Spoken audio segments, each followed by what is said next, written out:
Major funding for Telehell is provided by Dave's Archives.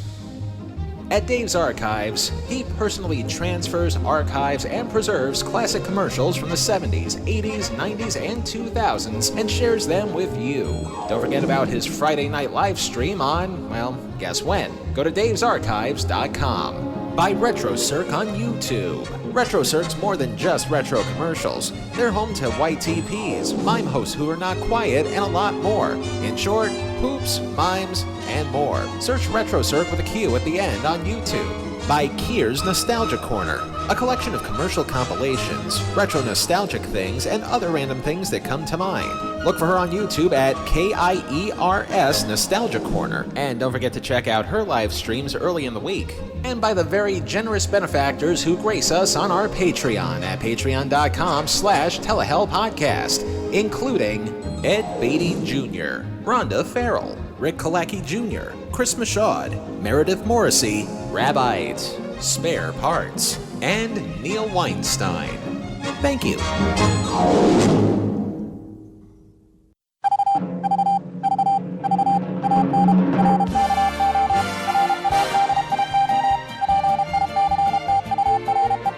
Hello, everybody.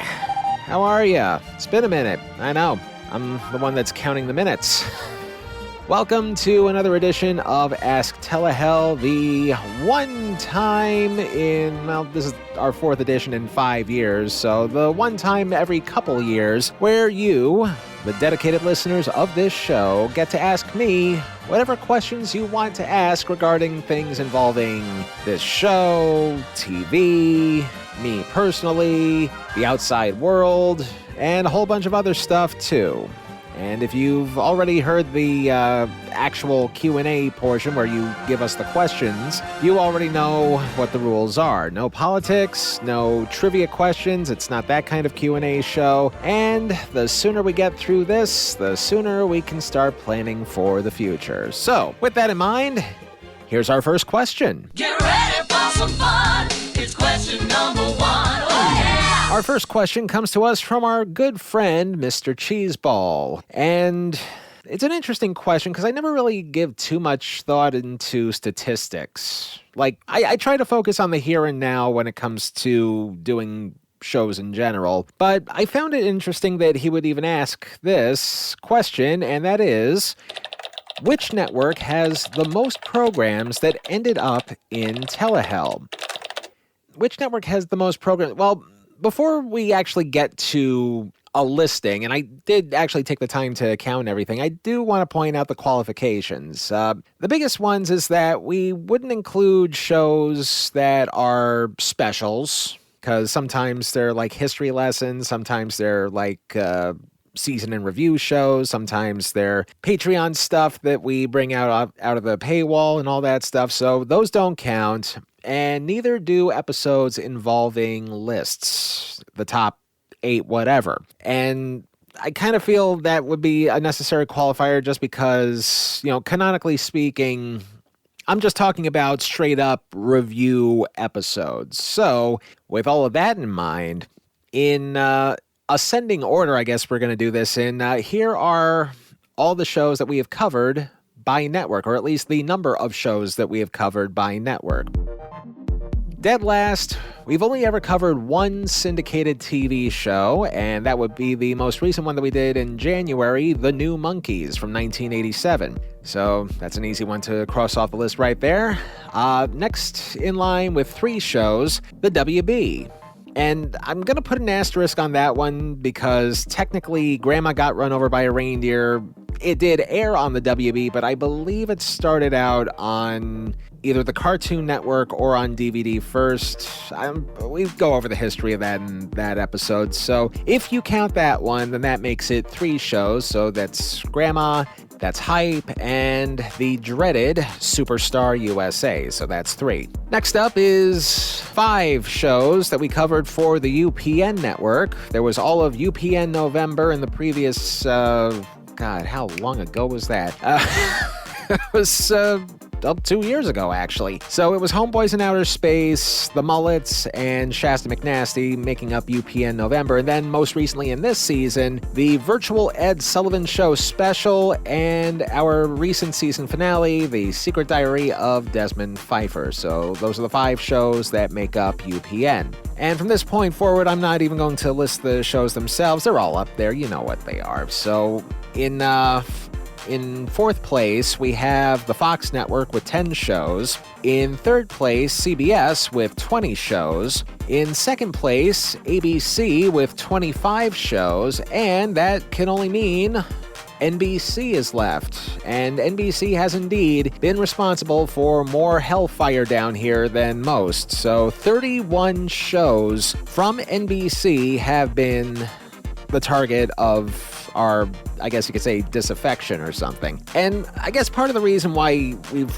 shown a lot of attention towards NBC was because Fred Silverman is our patron saint, and, you know, we always talk about a big Fred Silverman failure that he put on for NBC, and we've certainly put on our fair share of that. Like, one of our first shows was Super Train.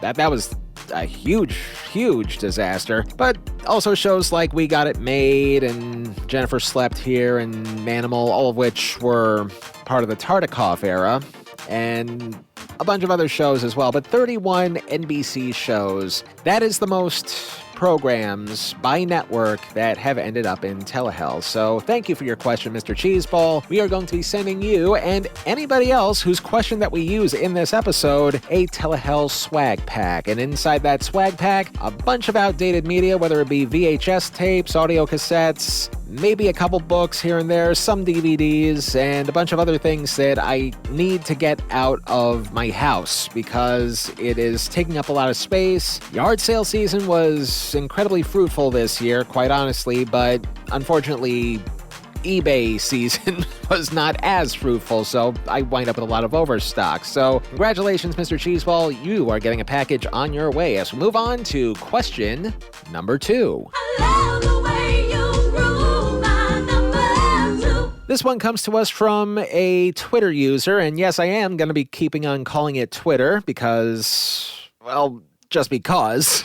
I don't have to have a reason for everything. The username is That's Our Bobo. B-O-B-B-O. That's Our Bobo. And That's Our Bobo asks us, who are the 2 most underappreciated / underrated SNL cast members of all time?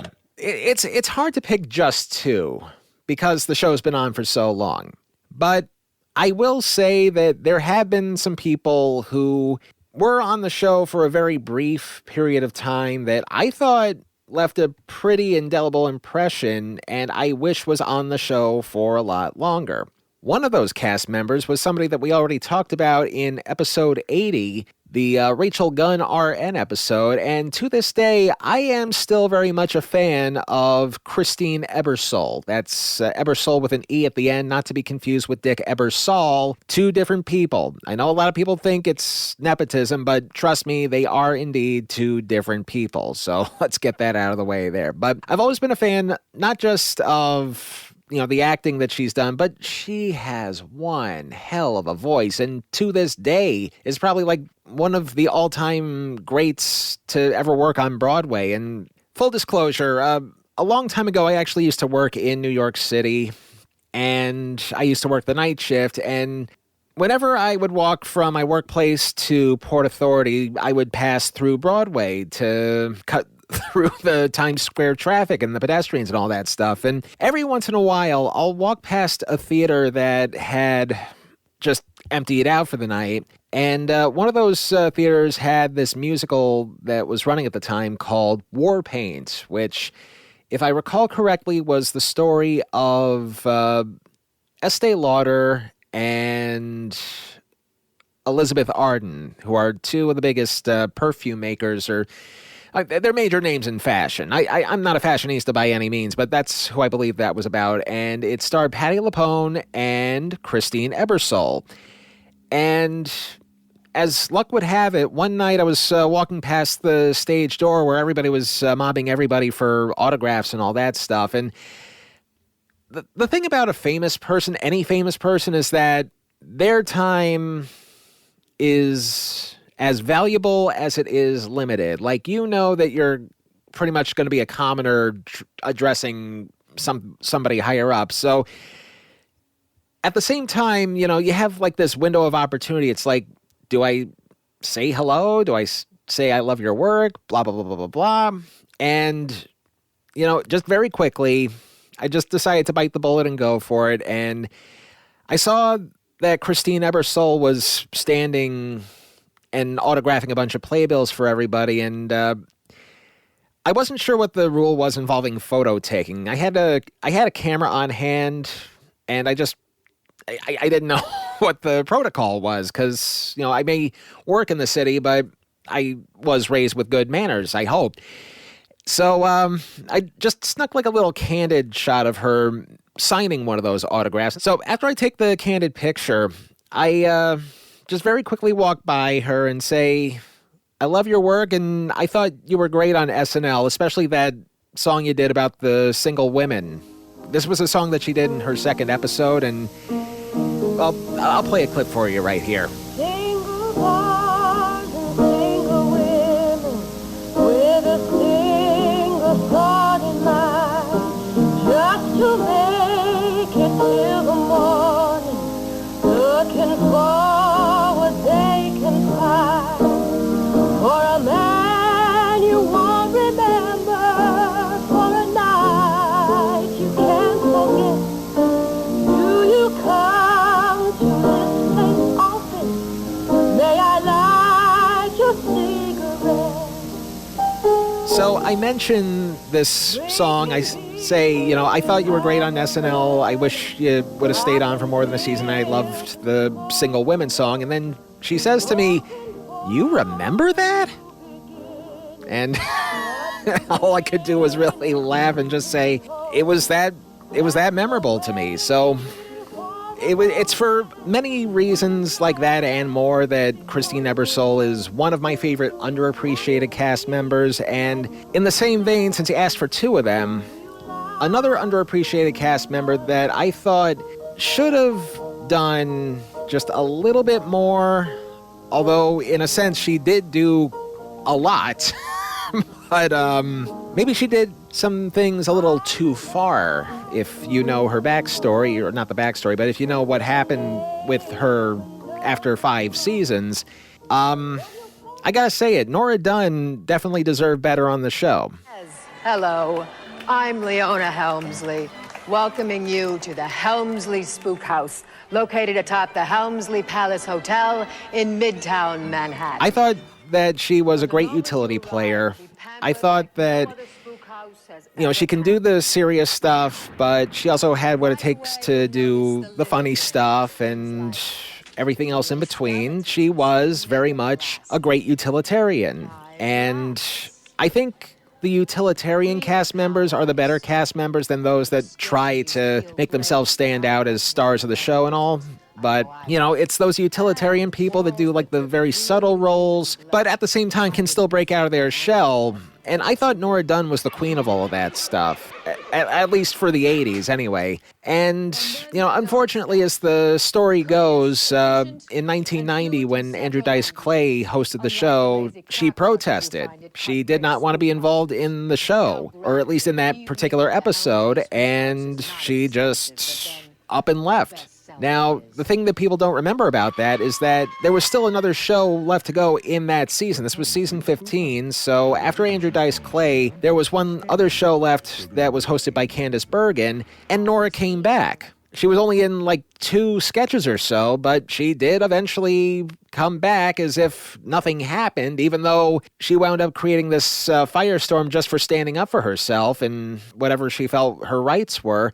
And unfortunately, it was because of that she was not a part of the show any longer after 1990, but that's unfortunate because her post-SNL career, she's definitely one of those journeyman-type actors who can fit in just about any role. She's a Swiss Army performer. Like, she can do funny things, she can play things straight, and she had this kind of versatility that I dare compare, and my apologies if this is the wrong comparison to make, but I always thought Nora Dunn was the Lorraine Newman of the 1980s in that she did things with a lot of versatility. Like, she didn't have a signature character per se. Like, she had the Pat Stevens talk show sketches. Everybody's flapping about fur these days. I've said it before, I'll say it again. Fur is murder. To clean. Oh, it is. It makes a nice bumper sticker. She seemed like the kind of person who could do just about anything, and that left the door open for other people who felt they could do just about anything. So I'd like to say that, Nora Dunn walked so that Julia Sweeney may run. Of course, she wound up with the Pat character, but that's another tale for another day. But you asked for my opinion, so my two underrated SNL cast members are Christine Ebersole and Nora Dunn. And for that, we're going to send you one of our swag packs to @That'sOurBabo. And I should mention that we're doing this without a script, so if I you now know why. So here we go with question number 3. 1, 2, praise the almighty 3. We've got a question from Blue Sky. Yes, a friendly reminder that Telehell is on Blue Sky. Just look for Telehell Podcast, and it's pretty much a carbon copy of Twitter, minus the need to fan the flames over there. But again, I digress. We're going to go to user Rick in Baltimore, and he asks, is there a show you were excited to cover, but then when digging into it, found that it just wasn't worth it?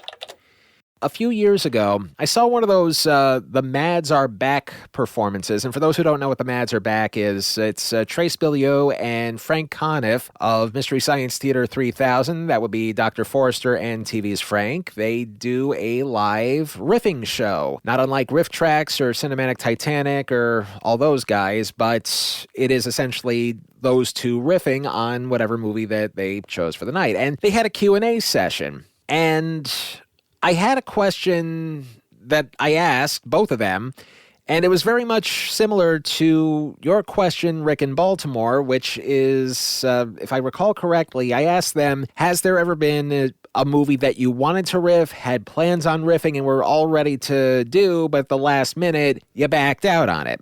And they didn't exactly have an answer because they kind of forged through with everything that they ever did. Nothing ever really went belly up. At least to my knowledge, I don't think anything ever went belly up. And hopefully, if you ever get the chance, I want you to look for a book called The Worst We Can Find, which is a complete history of MST3K and movie riffing. It's available on Amazon, but another digression, surprise.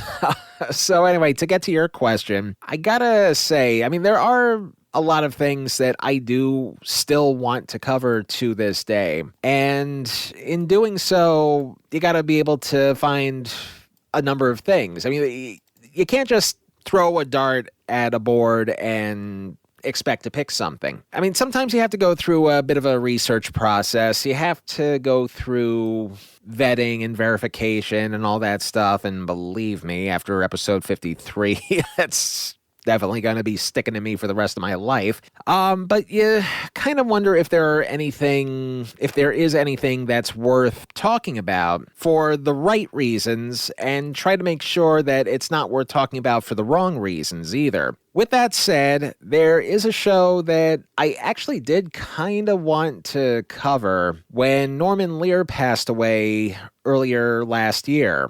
And it was one of his final sitcoms. In fact, it was, I think, the last original sitcom that he did before, I guess, going back into the reboot world, because he did wind up getting involved on the new One Day at a Time on Netflix. But it was, I want to say 1993 or 94, they tried to do a new 90s spinoff of All in the Family. This time, the spinoff link is the house that the Bunkers used to live in. And the family that occupied it tried to be like the Bunkers, but at the same time tried a little too hard to be like the Bunkers. And if you get a chance to find it, you'll know exactly what I'm talking about when I say 704 Hauser.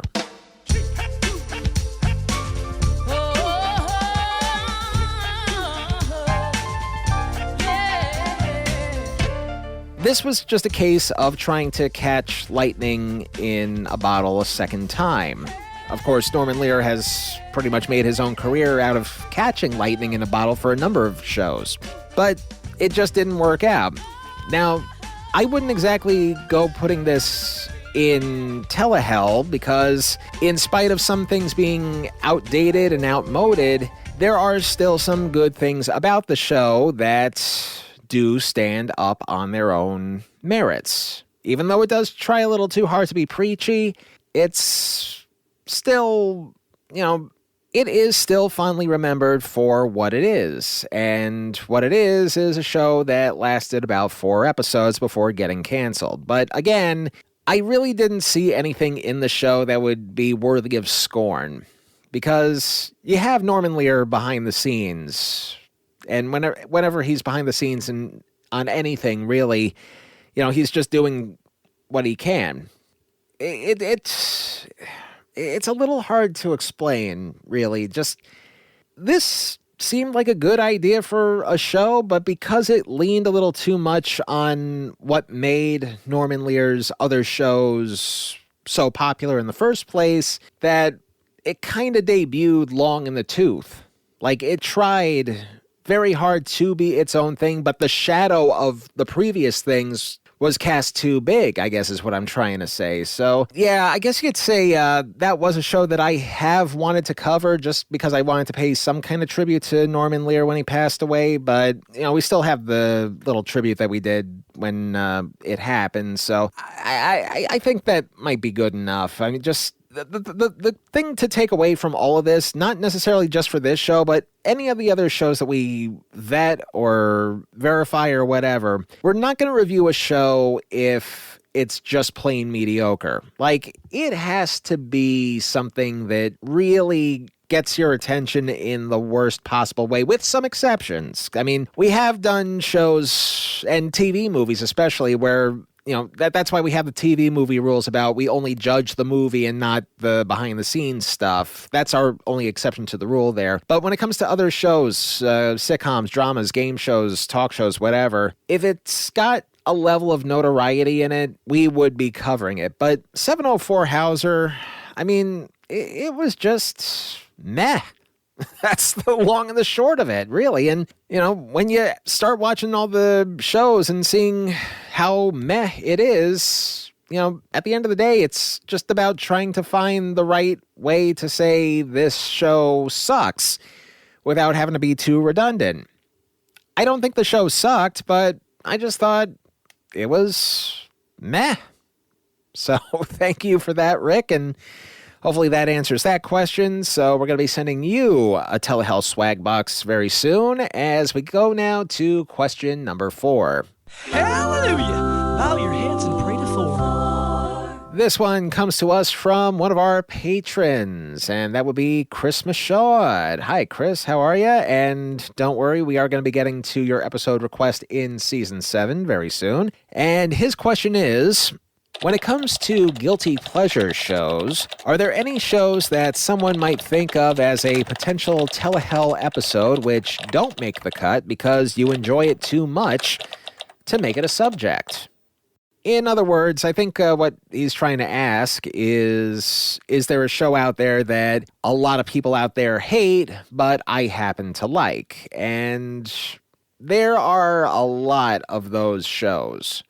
Off the top of my head, though, I can only really think of one because, for whatever reason, this particular show has somehow found its way on many worst TV shows of all time lists, and I'm kind of on the fence as to why.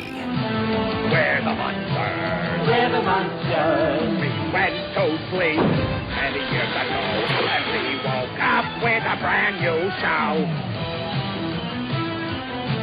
We're the monsters. We're the monsters. Oh, yeah! The year is 1988, and it was definitely one of the progenitor years of rebooting TV shows and properties, because in 1988, somebody decided to bring back The Munsters. And yes, we have indeed done an episode about another kind of Munster reboot, but this one, The Munsters Today, I know the original show exists, and I know that people hold the original 1960s show in a high regard, just as sure as I'm sure people put Mockingbird Lane from 2012 in a high regard.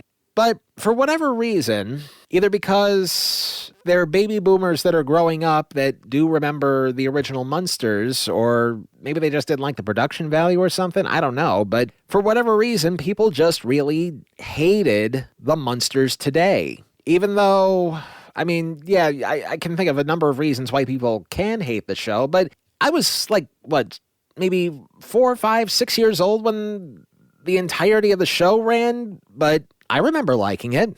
I remember thinking it was funny. I liked John Shook as Herman. I liked Lee Merriweather as Lily. I wasn't quite aware of who Jason Marsden was, or James Marsden was, but he did a pretty good Eddie Munster.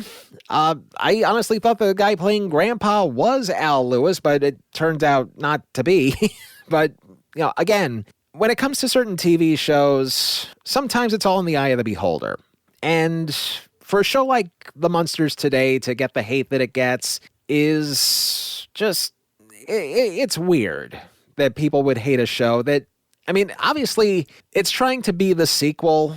They weren't going to get the original people back because I think Fred Gwynne was Fred Gwynne passed away in 1992. Theoretically, he still could have done it, but he's already had a career, so I don't think he needed to do that. And I think the rest of the cast, I don't know if they wound up doing... I think Yvonne DiCarlo still did some movies and TV movies. I'm pretty sure Butch Patrick was involved in the comic book circuit or the convention circuit, and so was Al Lewis, who was still very much alive and could have been able to do it. So I guess maybe that's where the backlash comes in. But, for what it is, The Munsters Today, I thought was a faithful adaptation of the original.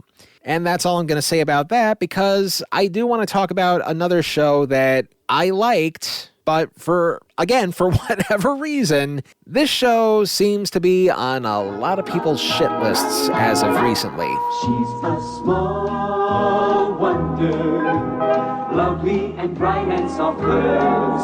She's a small wonder, a child unlike other girls. There are people who either really, really like or really, really, really hated Small Wonder. I could take or leave it. Again, I was a kid when the show aired, so watching the show as a kid, you kind of have to give in to the whole thing that it's a sitcom, yes, but a sitcom rooted in fantasy, not unlike The Munsters, which, again, had fantastical elements, just like The Addams Family had fantastical elements. Bewitched, I Dream of Jeannie, and a bunch of other shows, they have fantastical elements which allow you to suspend your disbelief. But for whatever reason, people seem to really hate Small Wonder for some reason I do not understand. I enjoyed it, and I still do. As cheesy as it looks with an adult perspective, it's fine. It's passable. It's comfort food. It's televised comfort food. I would not have anything bad to say about it, although I will say maybe it just seemed a little too hammy and overacted in certain places. But if that's the only flaw that show has, then whoever hates the show really needs to come up with better flaws to come up with. With all that said, though, there is one show out there that is universally, and I mean it is loathed among those that are fans of sitcoms. And I kind of want to save my thoughts on this for a future episode, because while I do agree that there's a lot of things that are wrong with this show, I don't think that the hatred towards this next show is warranted. Because if you think about it, and if you know your sitcom history, it kind of needed to happen. You and me together, we're gonna weather the odds and win. Lovers they can't divide, making it side by side. So, not to bury the lead, but I do plan on covering Three's a Crowd for next season of Telehell, and the reason why I want to cover it is because I'm a fan of the show, but there's an increasing majority of people who hated the show because it wasn't the same as Three's Company. It only had one of the characters from Three's Company in a completely new setting. There were new people in it that nobody really cared for, and it was just an instant dismissal of it. That being said, if you know your British sitcom history, you will understand why there had to have been a Three's a Crowd. And I'm just going to leave it at that because I do want to give Three's a Crowd its own episode, and I kind of want to give the show the justice that it deserves. So for now, let's just say that too is a guilty pleasure that I like and a lot of people don't. Thank you for your question, Chris. And yes, a Telehell swag pack is going to be coming your way, but you wanted a digital swag pack. So just keep an eye out on your email. We'll let you know where the Google Drive is going to show up as we move on now to question number 5. You don't wanna blow it on number 5. This next question comes to us from Danny Gammon Jr. on Facebook, and he asks us, if you could reboot any of the past subjects on the podcast, which one would it be and why? Now, this one actually is a simple answer because anything that I would like to go over again on a future episode would be anything that we've covered in any of our top 8 lists. And in particular, way back in episode 13 from 2021, we did this show about the top 8 worst dating and relationship reality shows. And part of the reason why we do shows involving lists is because there may not be enough material to cover a full episode, and there's only so much clips that you can use to help illustrate the point. And there were a number of shows on that list that kind of fell into that criteria, but at least with rudimentary knowledge and all that other stuff, you're able to at least get a miniature point across in listicle form. That being said, recently somebody discovered a certain piece of lost media. 50 women compete in a pageant to marry a mystery multimillionaire, ending in a legal marriage. Who Wants to Marry a Multimillionaire? Tuesday, February 15th on Fox. You know it, you love it, the legends and rumors are true. Who Wants to Marry a Multimillionaire managed to find its way on YouTube. We put Who Wants to Marry a Multimillionaire at number 1 on the list because it was very much the alpha and omega of bad dating/relationship shows. It has gone down in infamy as one of the worst TV shows of all time. And yet, in 2021, when we were putting the list together, there was surprisingly very little footage of it that we could use to help illustrate the point. But again, in list form, that's okay because you can just condense everything into a capsule, but there's a big difference between capsulizing something and then experiencing everything warts and all for what it's worth. Now that I know that the entire show exists out there somewhere and is still public as of press time, I think it may be a good idea to give this one another shot. So sometime either this coming season or maybe the season after that, I don't know, but Who Wants to Marry a Multimillionaire? You're getting annulled. So stay tuned for that. Thank you, Danny, and we're going to send you a package. Moving on now to question number 6. Gotta be quick. Get in the mix. Whoa, whoa. Question 6. So a little insider baseball for this next question, and it just goes to show you how frazzled I can be sometimes. We actually recorded everything that I thought we were going to record until I remembered that, hey, we get questions through our email too, and I almost let this one slip through our fingers, and thankfully and happily for the sake of editing, we can now call this our 6th question, and it does come to us via email from and I hope I'm pronouncing this correctly, a Gregory Kowalek. Okay. You have no idea what happens when the microphone goes off.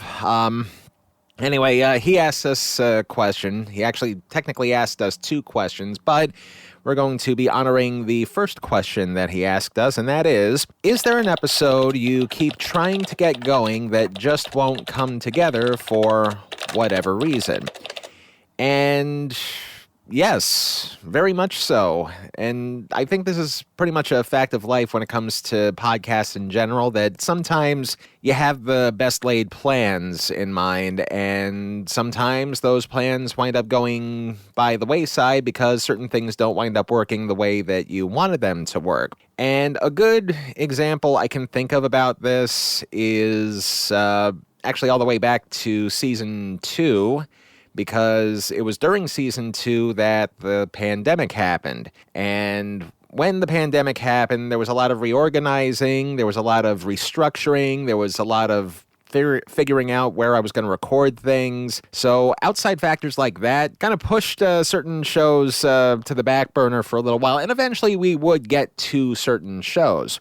Having said that, there, at least to my knowledge, have been 2 subjects that I wanted to cover during Season 2, and we have made a passing mention to them at one point or another. And part of the reason why we never got around to doing these 2 shows is because either of technical problems or because, we make the rule for ourselves. We only do things that we have easy access to, and this wasn't quite easy to access, the first show that we're talking about anyway. In the second show, there were certain things that only made sense at the time.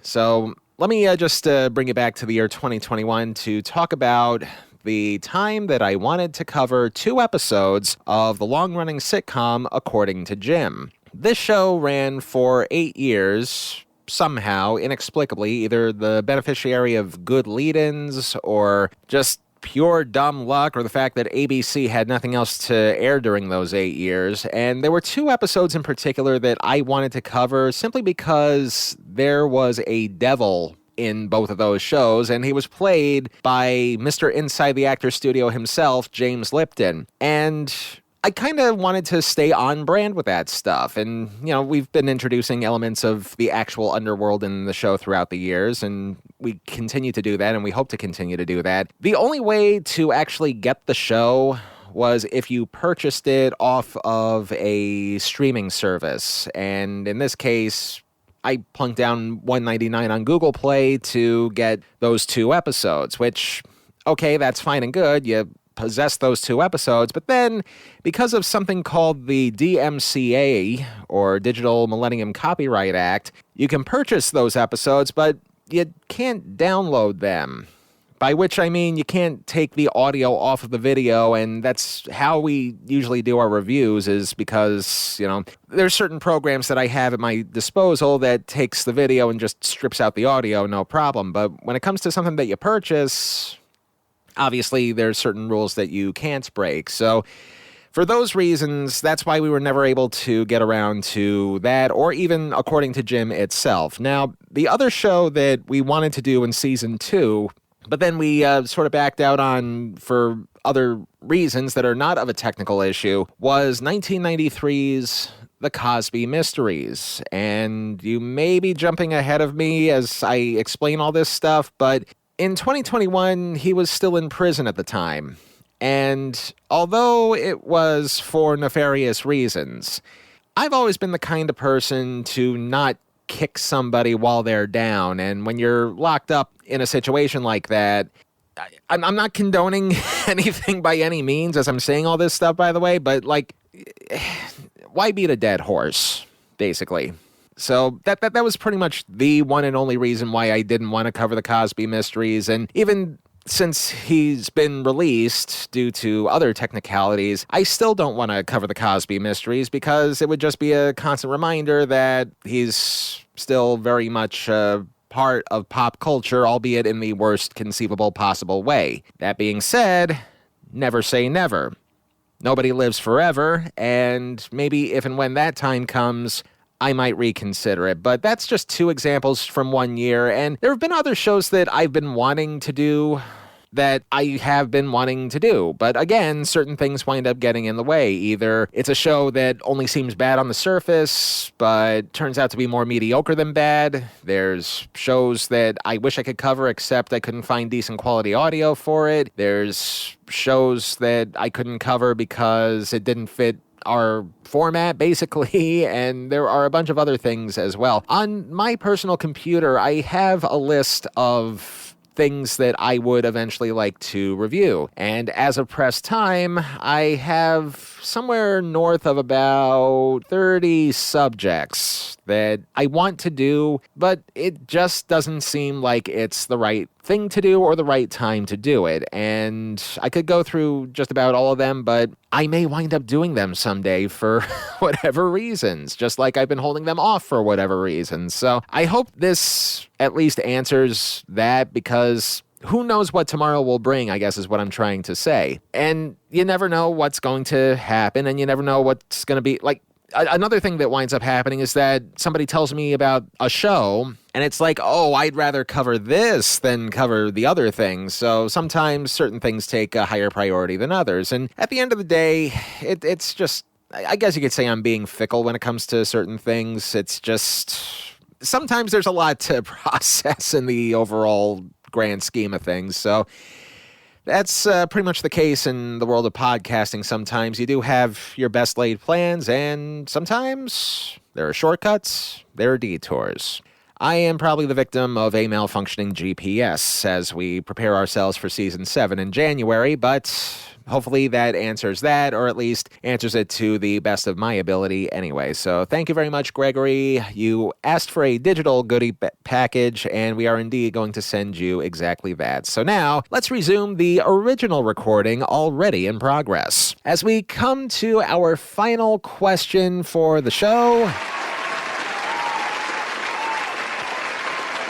Yeah, the old Karnak joke. We get it.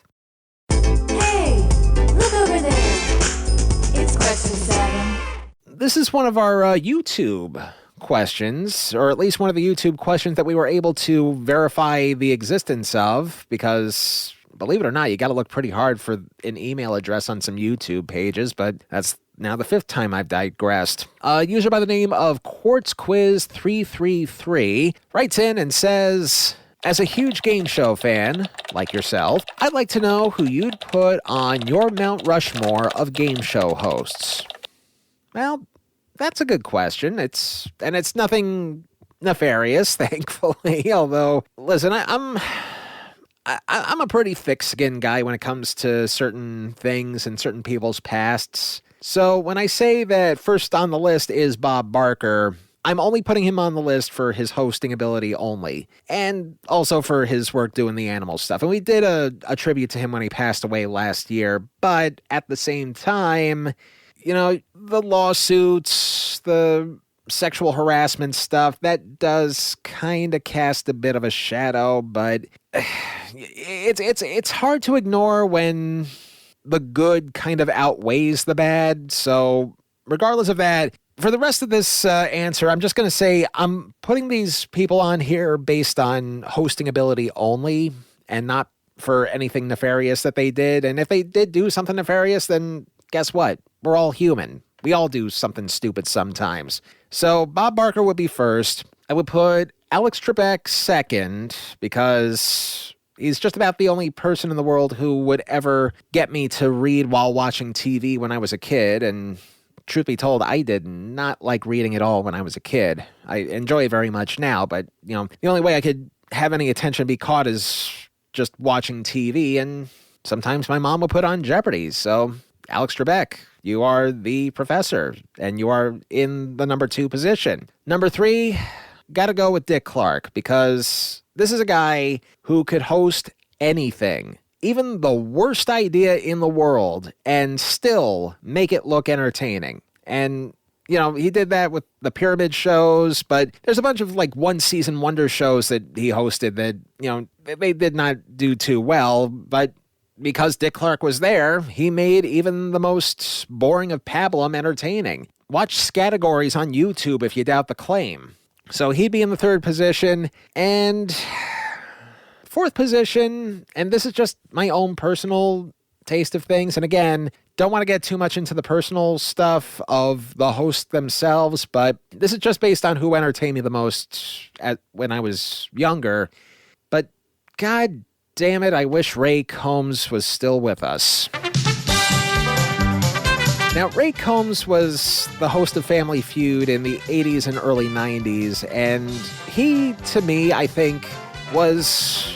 I don't even want to say stereotype because then that would negate things, but he was like the embodiment of your stereotypical game show host. He had fun with the contestants. He cracked jokes and made everybody laugh. You know, he was always on point. He was always on when the spotlight was on. He got excited for people who won. I love the bit that he did for Fast Money whenever somebody scored 200 points all by themselves and they bring on the second person and ask him bogus questions. That's still a funny bit that I wish Steve Harvey would do to this day.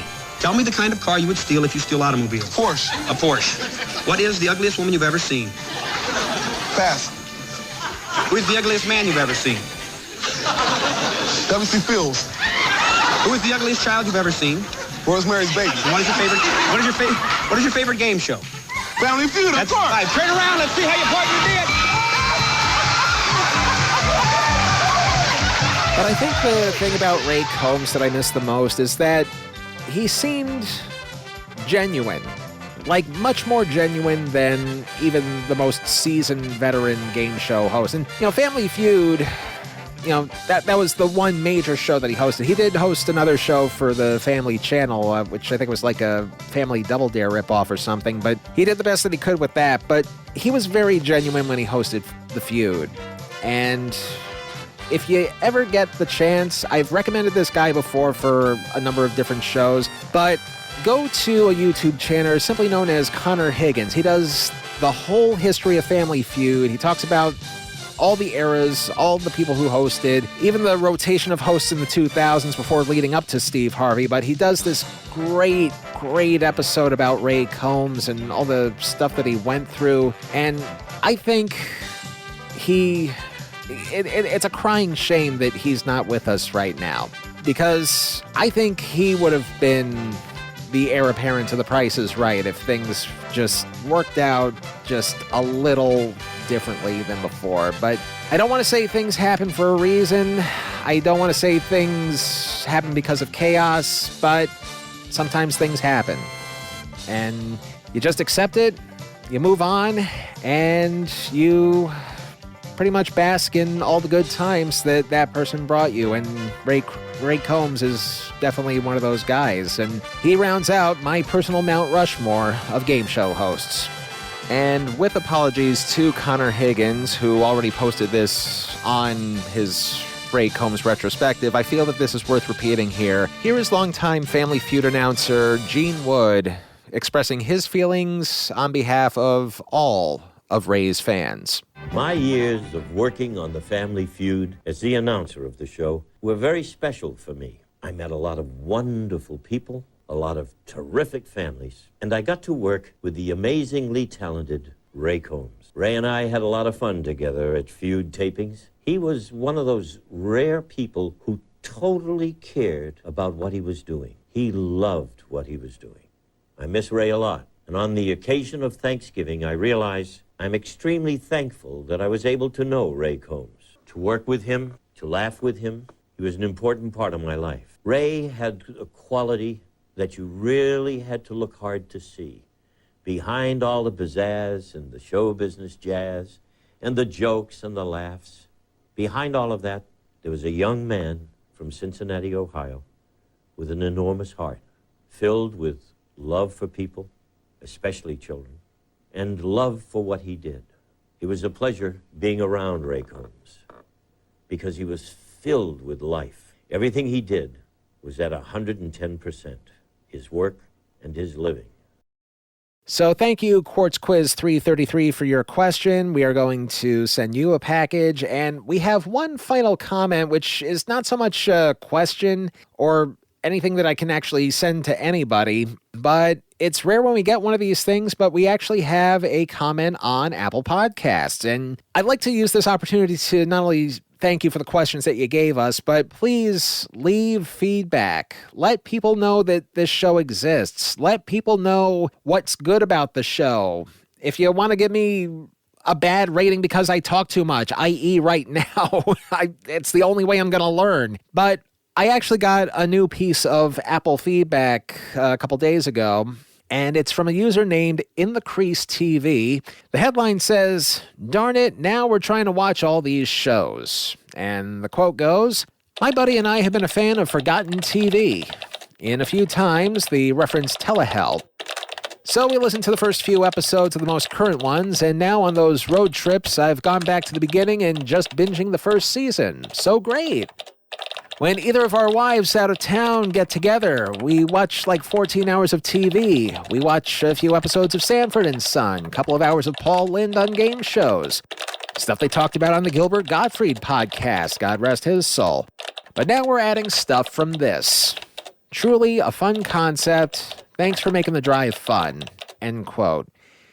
No, In the Queasts TV, thank you for finding us, because Lord only knows what could have interested you during a road trip, and I'm glad that you chose us. So thank you very much for the kind comments. I wish we knew where you were so we could send you something for being nice. And with that in mind, I've gone on now for about 50 minutes or more, give or take the clips we had to add, so I'm getting very hoarse in the throat, so I gotta wrap this up. I will say that to those of you whose questions we've used, please expect delivery in about 2 to 3 weeks. Hopefully it doesn't get lost in the crush of the holidays or the election, and please vote. Whoever it is you vote for, I don't care who you vote for, just vote.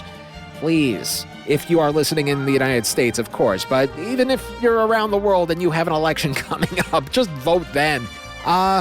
Let's just do some quick housekeeping and say that our next program is going to take place in Thanksgiving. It is going to be the Telehell Feast of Gluttony, where we're going to be listening to a couple of shows involving food commercials that have aired previously on our Patreon. Don't forget, we have a Patreon at Telehell Podcast, and we also have another episode coming up in December. This is going to be our origin story show that we're again tentatively calling Episode 0. What it is we're going to be reviewing, still going to keep under wraps. Otherwise, we will be back with Season 7 of Telehell this coming January. And even better news, I am now fully recovered from my collarbone injury, so that means I can officially say this now. Pre-production on Season 7 has begun. So we are writing scripts right now as we speak. And I am now exhausted because we're closing in on 10 p.m. where I am right now. It's 10 p.m. Do you know where your narrator is? That's going to do it for me. Thank you all very much, and fade to black. Good night. Telehell was written, produced, edited, and narrated by me, Justin Hart. All clips used in this program are protected under the Fair Use Doctrine of the U.S. Copyright Act of 1976, and all clips used come courtesy of their respective companies and owners. Some of the music used in this program comes courtesy of YouTube and their audio library service. Telehell is a production of Horton Road and is distributed by Libsyn.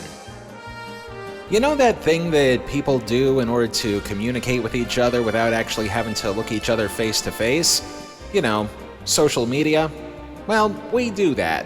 Look for us on X, Facebook, and now Blue Sky. All three of them at Telehell Podcast. And don't forget to like, comment, rate, subscribe, and pretty much tell us what you think of our show everywhere that you can stream us. And also on our complaint line, telehellpodcast@gmail.com.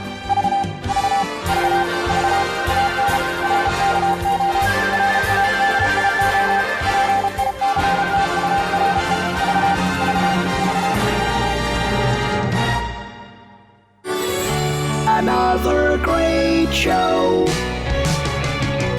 from Horton Road.